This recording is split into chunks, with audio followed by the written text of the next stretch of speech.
ನಮಸ್ಕಾರ ಸ್ನೇಹಿತರೆ. ನಮ್ಮ ಬಾಯಿಂದ ಹೊರಗೆ ಬರುವಂತಹ ಮಾತುಗಳ ಶಬ್ದಗಳಿಗೆ ಎಷ್ಟು ಪವರ್ ಇದೆ ಅನ್ನೋದನ್ನು ಈ ವಿಡಿಯೋದಲ್ಲಿ ತಿಳಿಸ್ಕೊಡ್ತೀನಿ. ಈ ವಿಡಿಯೋವನ್ನು ಪೂರ್ತಿಯಾಗಿ ನೋಡಿ ಸ್ನೇಹಿತರೆ. ಮೊದಲನೇದಾಗಿ ರೋಡ್ ಸೈಡ್ ಇರುವಂಥ ಡಾಬಾನೋ ಚಿಕ್ಕ ಹೋಟ್ಲು, ಒಂದು 10-15 ಜನ ಸೇರುವಂಥ ಸಾಮಾನ್ಯರು ಸೇರುವಂಥ ಒಂದು ಜಾಗಗಳಲ್ಲಿ ಯಾವ ರೀತಿಯಾದಂಥ ಮಾತುಗಳು ಬರುತ್ತೆ ಅಂದರೆ, ನಿನ್ನೆ ಯಾರೊಬ್ಬ ಸಾಲಗಾರ ಹುಡ್ಕೊಂಡ್ಬಂದಿದ್ದ, ಇಲ್ಲ ಅಂತ ಹೇಳಿ ಕಳಿಸ್ದೆ. ಪಕ್ಕದ ಮನೆಯವನು ಇನ್ನೊಬ್ಳು ಕರ್ಕೊಂಡು ಹೊಡೋಗ್ಬಿಟ್ಲಂತೆ, ಅವನು ಯಾರೋ ನೇಣಾಕೊಂಡು ಸತ್ತೋದಂತೆ, ಇವನಿಗೇನೋ ರೋಗ ಅಂತೆ. ಇಂಥ ಅನೇಕ ವಿಚಾರಗಳು ಬರೋದು ಅತಿ ಸಾಮಾನ್ಯ ಸ್ನೇಹಿತರೆ. ಅದಕ್ಕಿಂತ ಸ್ವಲ್ಪ ದೊಡ್ಡ ಮಟ್ಟದಲ್ಲಿ ಸೇರುವಂಥ ಜನಸಾಮಾನ್ಯ ಸೇರುವಂಥ ಅಲ್ಲಿ ಹೋದಾಗ ಅಲ್ಲಿ ಬರುವಂಥ ಕೆಲವು ಮಾತುಗಳು, ಈ ತಿಂಗಳೇನೋ 25,000 ರೂಪಾಯಿ ಲೋನ್ ಕಟ್ಬಿಟ್ಟೆ, ಬರೋ ತಿಂಗಳು 25,000 ಲೋನ್ ಕಟ್ಟಾಗ ಏನು ಮಾಡೋದು ಗೊತ್ತಾಗ್ತಿಲ್ಲ, ಜಾಬ್ಗೆ ಅಪ್ಲೈ ಮಾಡ್ತೀನಿ, ಇವತ್ತಲ್ಲ ನಾಳೆ ಜಾಬ್ ಆಗ್ಬೋದು. ಇಂಥ ಅನೇಕ ರೀತಿಯಾದಂಥ ವಿಚಾರಗಳು ಬರೋದು ಸಾಮಾನ್ಯ. ಅದಕ್ಕಿಂತ ದೊಡ್ಡ ಮಟ್ಟದಲ್ಲಿ ಒಂದು ಕೋಟ್ಯಾಧಿಪತಿಗಳಾಗಿರ್ಬೋದು, 5 ಸ್ಟಾರ್ ಹೋಟೆಲ್ಗಳಾಗಿರ್ಬೋದು, ಇಂಥ ಜಾಗದಲ್ಲಿ ಬರುವಂಥ ಅನೇಕ ಮಾತುಗಳು, ನಿನ್ನೊಂದು 3 ಕೋಟಿ ರೂಪಾಯಿ ಸೈಟ್ನ ರಿಜಿಸ್ಟ್ರೇಷನ್ ಮಾಡಿಕೊಂಡೆ, 2 ಕೋಟಿ ಕಾರ್ ತಗೊಂಡೆ, ನಾಳೆ ಒಂದು ಸೈಟ್ ಯಾವುದೋ ರಿಜಿಸ್ಟ್ರೇಷನ್ ಇದೆ, ಅವನು ಯಾರೋ 10 ಕೋಟಿ ಕೊಡಲಿಕ್ಕಿದೆ.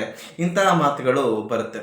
ನಮ್ಮ ದೇಶದಲ್ಲಿ ಇವತ್ತು ಕೋಟ್ಯಾಧಿಪತಿಗಳು ಅವ್ರ ಮಕ್ಕಳು, ಅವರು ಸಾಮಾನ್ಯರಾಗಿದ್ದಾಗ ತಿಂಗಳಿಗೆ 150 ರೂಪಾಯಿ ಅವರು ದುಡಿತಿದ್ದಾರೆ ಸ್ನೇಹಿತರೆ.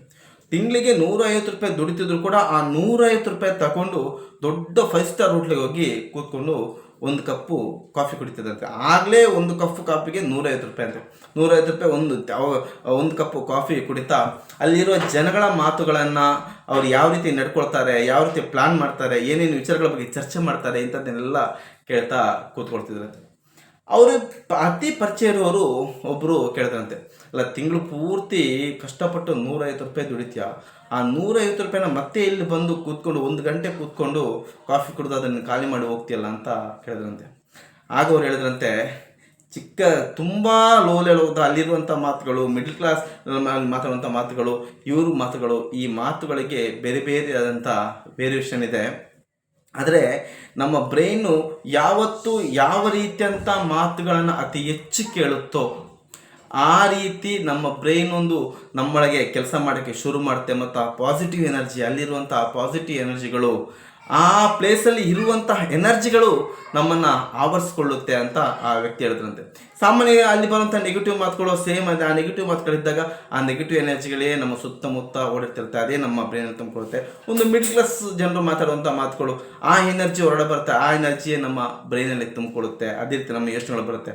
ಅದೇ ದೊಡ್ಡವರ ಮಧ್ಯದಲ್ಲಿ ಬೆರೆತಾಗ ಅಲ್ಲಿರುವಂಥ ಎನರ್ಜಿ, ಆ ಪಾಸಿಟಿವ್ ಎನರ್ಜಿ, ಪಾಸಿಟಿವ್ ಥಾಟ್ಗಳು, ಅದನ್ನು ತಿಳ್ಕೊಳ್ಳೋಕ್ಕೋಸ್ಕರ ನಾನು ತಿಂಗಳು ಇಲ್ಲಿ ಬರ್ತೀನಿ ಅಂತ ಹೇಳಿದ್ರೆ, ಇವತ್ತು ಇಡೀ ದೇಶದಲ್ಲೇ ನಂಬರ್ 1 ಕೋಟ್ಯಾಧಿಪತಿಗಳು ಆ ಸ್ಥಾನಕ್ಕೆ ಅವ್ರ ಮಕ್ಕಳುಗಳಿಗೆ ತಲುಪಿದ್ದಾರೆ ಸ್ನೇಹಿತರೆ.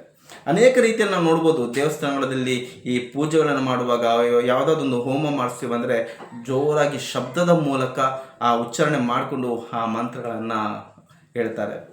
ಅನೇಕ ರೀತಿಯಲ್ಲಿ ಪ್ರಾರ್ಥನಾ ಮಂದಿರಗಳು ಕೂಡ ಜೋರಾಗಿ ಹಾಡು ಹೇಳ್ಕೊಂಡು ಪ್ರಾರ್ಥನೆ ಮಾಡುವಂಥದ್ದಿದೆ. ಯಾಕಂದರೆ ನಮ್ಮ ಬಾಯಿಂದ ಬರುವಂತಹ ಶಬ್ದಕ್ಕೂ ನಮ್ಮ ಬ್ರೈನ್ಗೂ, ನಮ್ಮ ಬ್ರೈನಿಂದ ಬ್ರಹ್ಮಾಂಡಕ್ಕೂ ಕನೆಕ್ಷನ್ಗಳಿದೆ ಅಂತ ಹೇಳ್ಬಿಟ್ಟು ಅನೇಕ ಜನರು ಹಿರಿಯರು ವ್ಯಕ್ತಿಗಳು ಹೇಳಿದ್ದಾರೆ. ಒಂದು ಸಂಶೋಧನೆಯನ್ನು ಕೂಡ ಮಾಡಿದ್ದಾರೆ.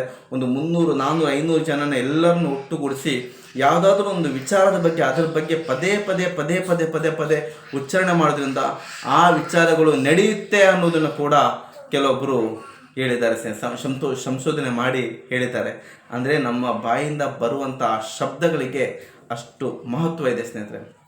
ಅದರಿಂದ ಯಾವುದೇ ಒಂದು ವಿಚಾರವನ್ನು ನಾವು ಮಾತಾಡಬೇಕಾದ್ರೂ ಉತ್ತಮವಾದಂಥ ಗುಣಮಟ್ಟವಾದಂಥ ಅತಿ ಉತ್ತಮವಾದಂಥ ಮಾತುಗಳನ್ನೇ ನಾವು ಮಾತಾಡಬೇಕು. ನಾವು ಕೇಳುವಾಗಲೂ ಕೂಡ ಅಷ್ಟೇ, ಯಾವುದೇ ಕಾರಣಕ್ಕೂ ನೆಗೆಟಿವ್ ಥಾಟ್ ಬರುವಂಥದ್ದು, ನೆಗೆಟಿವ್ ವಿಚಾರಗಳು ಬರುವಂಥದ್ದು, ಇಂಥ ವಿಚಾರಗಳನ್ನು, ಇಂಥ ಮಾತುಗಳನ್ನು, ಇಂಥ ಶಬ್ದಗಳನ್ನು ಕೇಳದೆ ಆದಷ್ಟು ಪಾಸಿಟಿವ್ ಆಗಿರುವಂಥದ್ದು, ಒಂದು ಇನ್ಸ್ಪಿರೇಷನ್ ಆಗಿರುವಂಥದ್ದು, ಮೋಟಿವೇಶನ್ ಆಗಿರುವಂಥದ್ದು, ಪ್ರೇರಣೆ ಸಿಗುವಂಥದ್ದು, ಇಂಥ ಮಾತುಗಳು, ಇಂಥ ಶಬ್ದಗಳನ್ನು ಪದೇ ಕೇಳೋದ್ರಿಂದ ಖಂಡಿತವಾಗಿಯೂ ನಮ್ಮಲ್ಲಿ ಕೂಡ ಆ ಪಾಸಿಟಿವ್ ಎನರ್ಜಿ ಅನ್ನೋದು ತುಂಬಿಕೊಡುತ್ತೆ, ಆ ಜೋಶನ್ನು ತುಂಬಿಕೊಡುತ್ತೆ, ಆ ಎನರ್ಜಿಯನ್ನು ತುಂಬಿಕೊಡುತ್ತೆ.